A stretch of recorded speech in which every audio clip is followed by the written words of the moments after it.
എല്ലാവർക്കും നമസ്കാരം. 9ാം ക്ലാസ്സിലെ ഹിസ്റ്ററിയിലെ ആദ്യ ചാപ്റ്ററാണ് മധ്യകാല ലോകം, അധികാര രൂപങ്ങൾ, medieval world, centres of powers. അതിലെ റോമാ സാമ്രാജ്യത്തെ കുറിച്ച് നമ്മൾ പറയണ്ടായി. അതിലെ ഭരണാധികാരികളെ കുറിച്ചും അവരുടെ സംഭാവനകളെ കുറിച്ചും നമ്മൾ പറഞ്ഞു. ഇനി നമുക്ക് പഠിക്കാനുള്ളത് അറേബ്യൻ സാമ്രാജ്യം. അതിനെ കുറിച്ചാണ്. അറേബ്യൻ സാമ്രാജ്യം എന്ന് പറയുന്നത് the region which included Iraq, Iran and Saudi Arabia. അതായത് ഇറാഖ്, ഇറാൻ, സൗദി അറേബ്യ എന്നീ രാജ്യങ്ങൾ ചേർന്നതായിരുന്നു അറേബ്യൻ സാമ്രാജ്യം. രാഷ്ട്രീയ സാംസ്കാരിക രംഗത്ത് അറബികൾ ഒരുപാട് സംഭാവനകൾ നൽകിയിട്ടുണ്ട്. ഇസ്ലാം മത പ്രവാചകൻ മുഹമ്മദ് അറബ് രാഷ്ട്രത്തിൻ്റെ തലവൻ കൂടിയായിരുന്നു. The Arabs contributed in the political and cultural spheres. The Prophet Muhammad was the head of Arab states.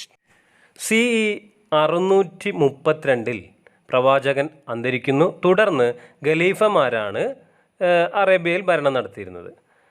ആ കാലത്ത് ഏഷ്യ മൈനർ മുതൽ അറബിക്കടൽ വരെയുള്ള വളരെ വിശാലമായ ഭാഗം ഈ അറേബ്യൻ സാമ്രാജ്യത്തിൻ്റെ ഭാഗമാകുന്നു. മദീന ആയിരുന്നു, നമ്മൾ കേട്ടിട്ടുണ്ട് മദീനയെക്കുറിച്ച്, മക്ക മദീന അല്ലേ, മദീനയായിരുന്നു ഇവരുടെ ഭരണകേന്ദ്രം. After the death of prophet Muhammad in 632 CE, Arabia was ruled by the caliphates. During this time, the Arab Empire was very vast, which included regions from Asia Minor to Arabian Sea. The capital was Medina. ഖലീഫമാർക്ക് ശേഷം പിന്നീട് ഉമവിയ വംശമാണ് ഭരിച്ചത്, അതായത് Arabia ഭരിച്ചത്. അവരുടെ കാലത്ത് ഒരു centralised rule, അതായത് കേന്ദ്രീകൃത ഭരണം ആരംഭിക്കുന്നു. സ്വർണ്ണ നാണയമായ ദിനാറും വെള്ളി നാണയമായ ദിർഹമും ഇവരാണ് പുറത്തിറക്കിയത്. ദമാസ്കസ് ആയിരുന്നു അവരുടെ കേന്ദ്രം. ഇവരുടെ കാലത്തിന് ശേഷം പിന്നീട് വരുന്നത് അബ്ബാസിയ ഭരണകാലമാണ്. അവരവരുടെ തലസ്ഥാനം ബാഗ്ദാദിലേക്ക് പിന്നീട് മാറ്റി. After caliphs, Arabia was ruled by Umayyad dynasty that introduced centralized administrative system in Arabia. The gold coin dinar and the silver coin dirham were issued by the Umayyads. Their capital was Damascus. After Umayyads, Abbasids became the rulers. They shifted the capital to Baghdad. അബ്ബാസിയ ഭരണാധികാരികളിൽ ഏറ്റവും പ്രശസ്തനായിരുന്നു ഹാറൂൺ അൽ റഷീദ്. അദ്ദേഹം ഒരുപാട് ക്ഷേമ പദ്ധതികൾ നടപ്പിലാക്കി. അദ്ദേഹമാണ് ആദ്യമായിട്ട് അറേബ്യയിൽ ആശുപത്രികൾ ഉണ്ടാക്കിയത്. അതുപോലെ തന്നെ നീതിന്യായ ഭരണം ഇസ്ലാം മതവിശ്വാസികൾക്കനുസരിച്ചായിരുന്നു. നിയമവാഴ്ച വളരെ കർക്കശം, എന്ന് വെച്ചാൽ വിട്ടുവീഴ്ച ഇല്ലാത്തതായിരുന്നു. സാമ്രാജ്യത്തിൻ്റെ ഏത് ഭാഗത്തും ജനങ്ങൾക്ക് ഒരു പേടിയും കൂടാതെ സഞ്ചരിക്കാമായിരുന്നു ആ കാലഘട്ടത്തിൽ. അതുപോലെ തന്നെ വിശുദ്ധ റോമാ സാമ്രാജ്യവുമായിട്ട് ഇവർക്ക് ബന്ധവുമുണ്ടായിരുന്നു.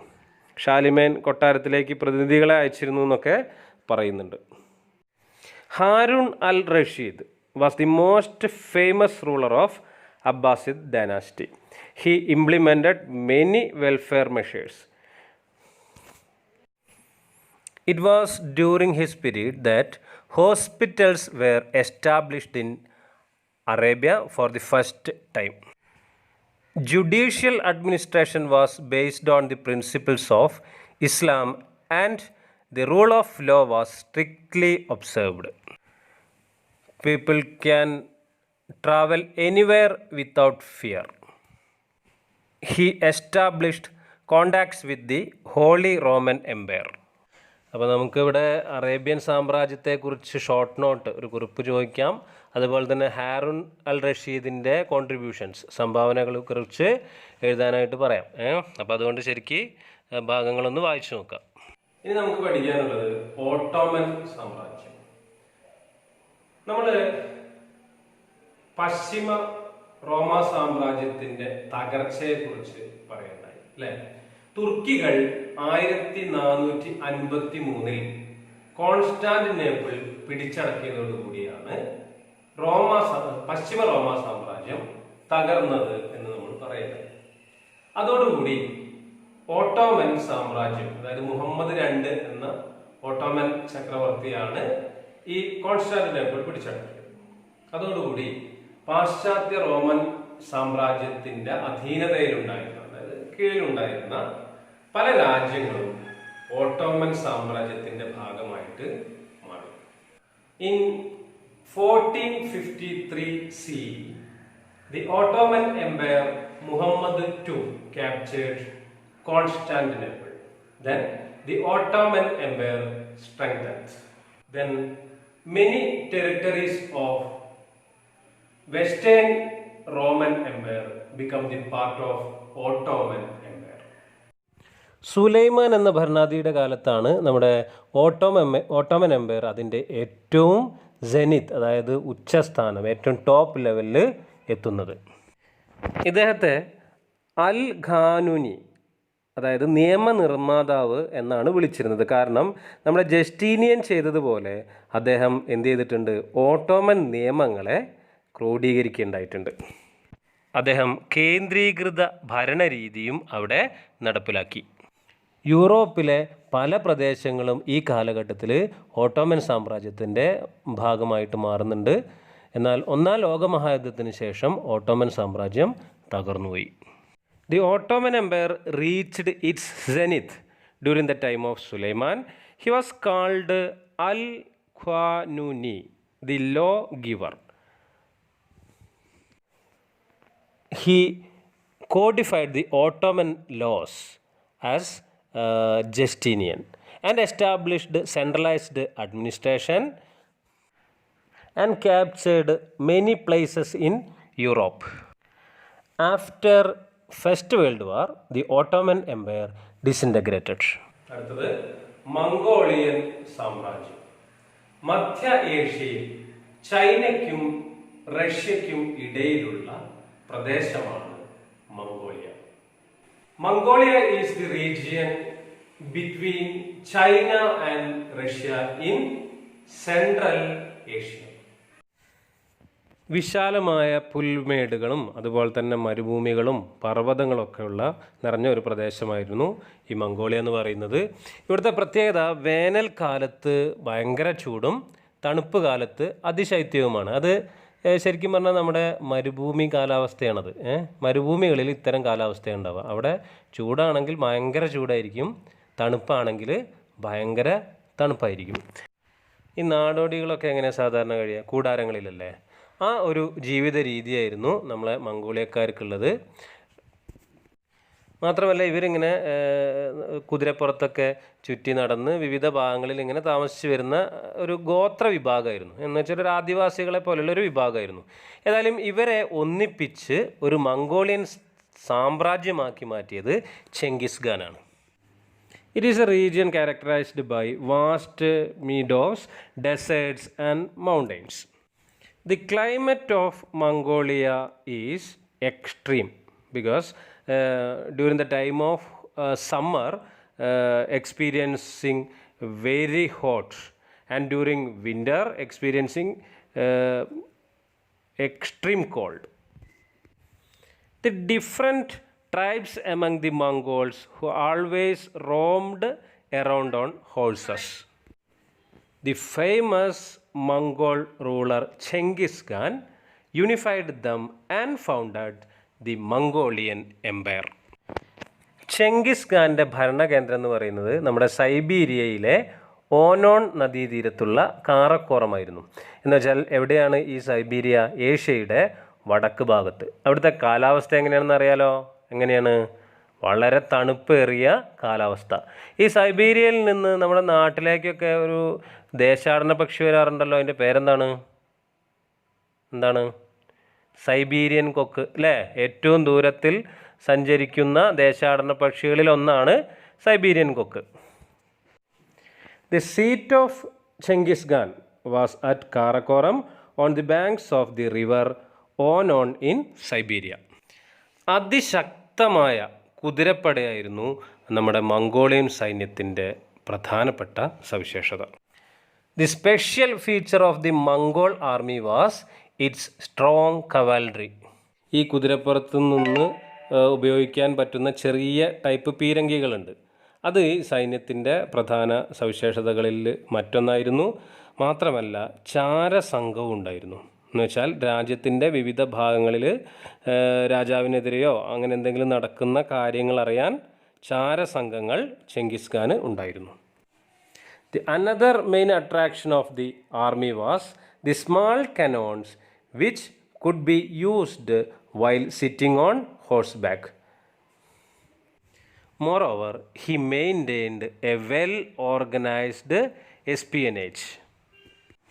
അദ്ദേഹം നമ്മൾ രാജ്യത്തിൻ്റെ വിവിധ ഭാഗങ്ങളെ ബന്ധിപ്പിക്കാൻ വേണ്ടിയിട്ട് കുതിരകളെ ഉപയോഗിച്ചുകൊണ്ട് തപാൽ സമ്പ്രദായം നടപ്പിലാക്കിയിരുന്നു. ഇതാണ് കൊറിയർ എന്നറിയപ്പെട്ടത്. ഞാൻ മുമ്പ് നിങ്ങളോട് പറഞ്ഞു, പഴയകാല ഭരണാധികാരികൾ നടപ്പിലാക്കിയ പല കാര്യങ്ങളും ഇന്നും നമ്മൾ നടപ്പിലാക്കുന്നുണ്ട്. എന്താ കൊറിയർ സർവീസ് എന്ന് പറഞ്ഞാൽ? സാധനങ്ങൾ കൊണ്ടുപോലെ കൈമാറ്റം ചെയ്യാൻ ഒരു സ്ഥലത്ത് മറ്റൊരു സ്ഥലത്തേക്കൊക്കെ നമുക്ക് അയക്കാൻ പറ്റും. അത് കൊറിയർ എന്നല്ല അറിയപ്പെടുന്നത്. അതേപോലെ തന്നെയാണ് ഇദ്ദേഹം കുതിരകളെ ഉപയോഗിച്ചുകൊണ്ട് എന്ത് ചെയ്തിരുന്നു? തപാൽ സമ്പ്രദായം നടപ്പിലാക്കിയിരുന്നു എന്നുള്ളതാണ്. Genghis Khan introduced the postal system using horses.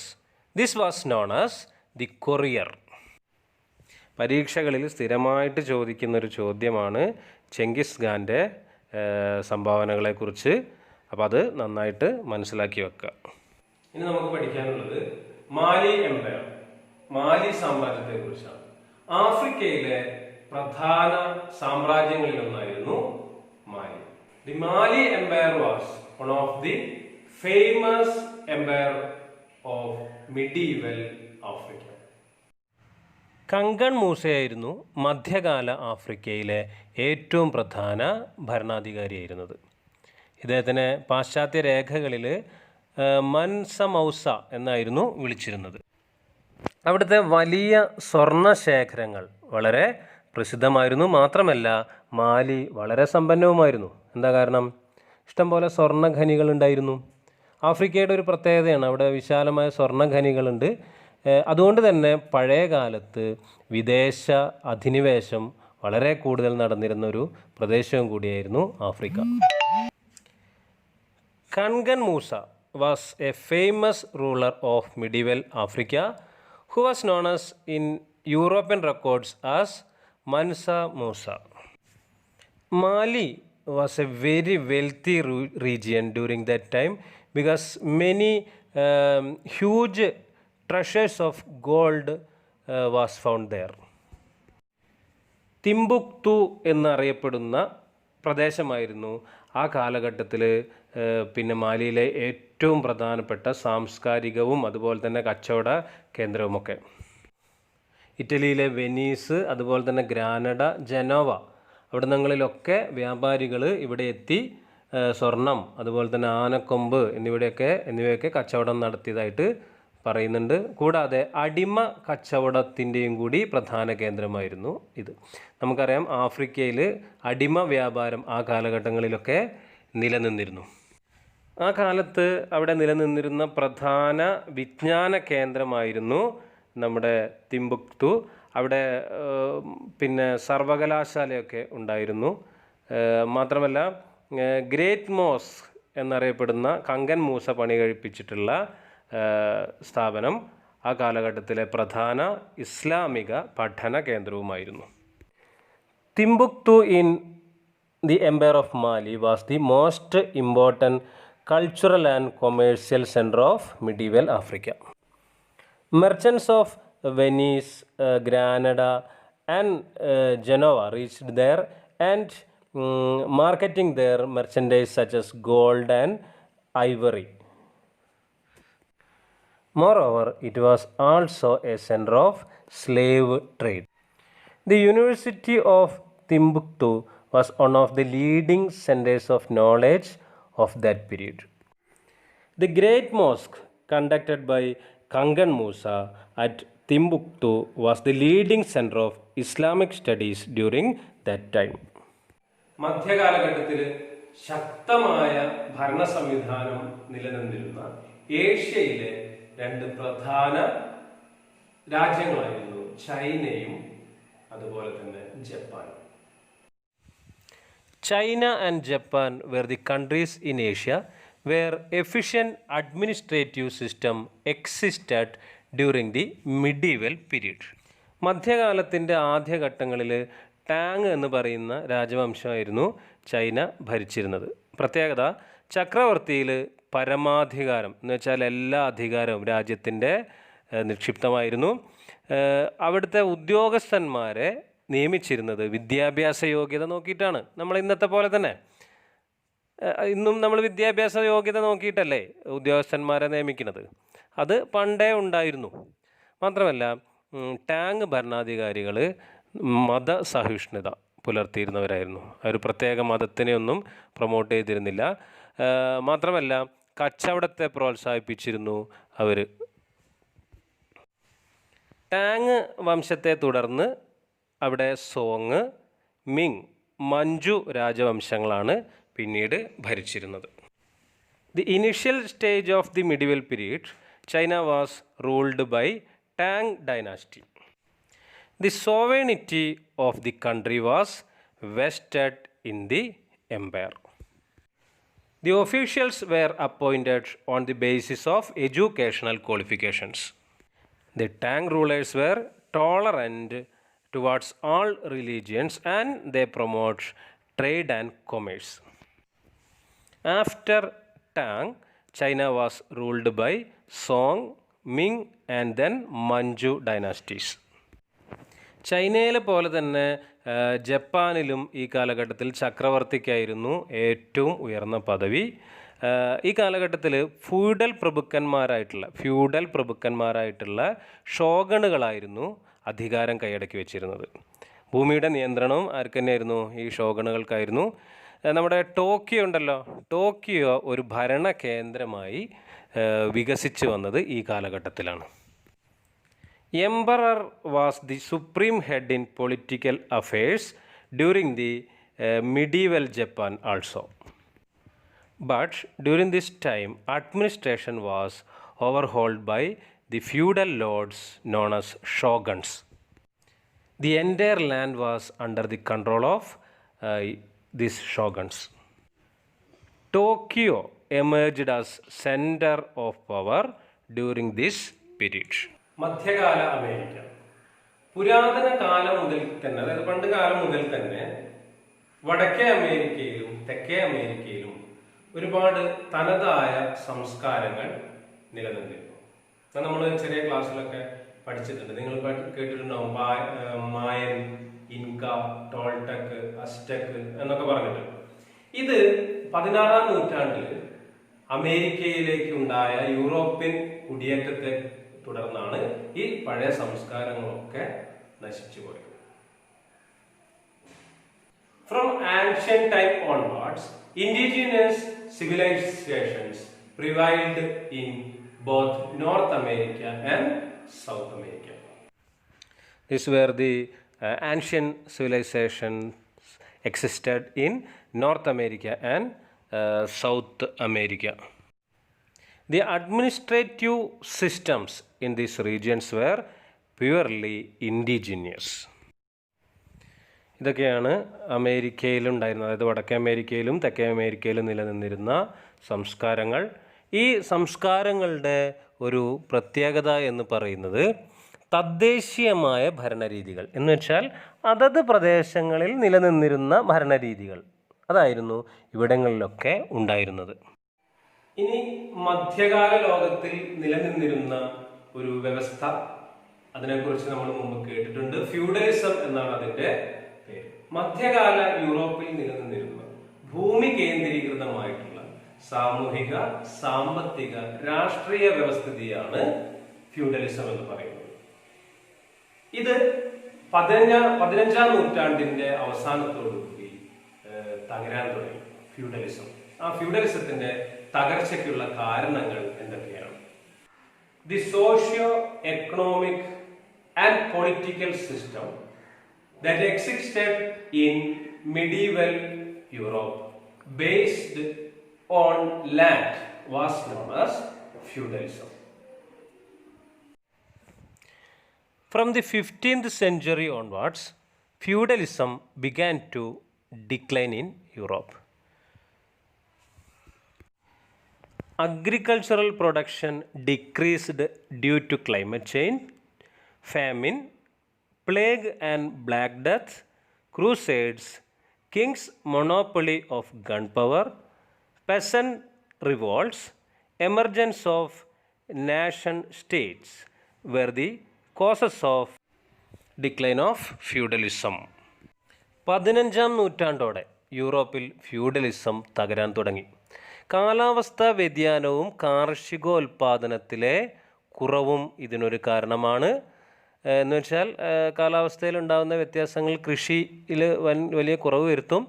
അപ്പോൾ അതിനെ ആശ്രയിച്ച് ജീവിച്ചിരുന്ന ആളുകൾക്ക് അത് പ്രോബ്ലംസ് ഉണ്ടാക്കുമല്ലോ. മറ്റൊന്നായിരുന്നു ക്ഷാമം, അതുപോലെ തന്നെ പ്ലേഗ്, മറ്റ് പകർച്ചവ്യാധികൾ, മുൻ ക്ലാസ്സുകളിൽ നമ്മൾ പഠിച്ച കുരിശ് യുദ്ധങ്ങൾ, രാജാക്കന്മാരുടെ വെടിമരുന്നിൻ്റെ കുത്തക, അതുപോലെ തന്നെ കർഷക കലാപങ്ങൾ. ഈ കാലഘട്ടത്തിൽ പിന്നെ കർഷക കലാപങ്ങൾ ഒരുപാട് ഉണ്ടാവുന്നു. അതുപോലെ തന്നെ ഈ എംപറർ എന്നുള്ളതൊക്കെ പോയിട്ട് ദേശരാഷ്ട്രങ്ങൾ വരാൻ തുടങ്ങി. അതൊക്കെ ഫ്യൂഡലിസത്തിൻ്റെ തകർച്ചയ്ക്ക് ഇടയാക്കി.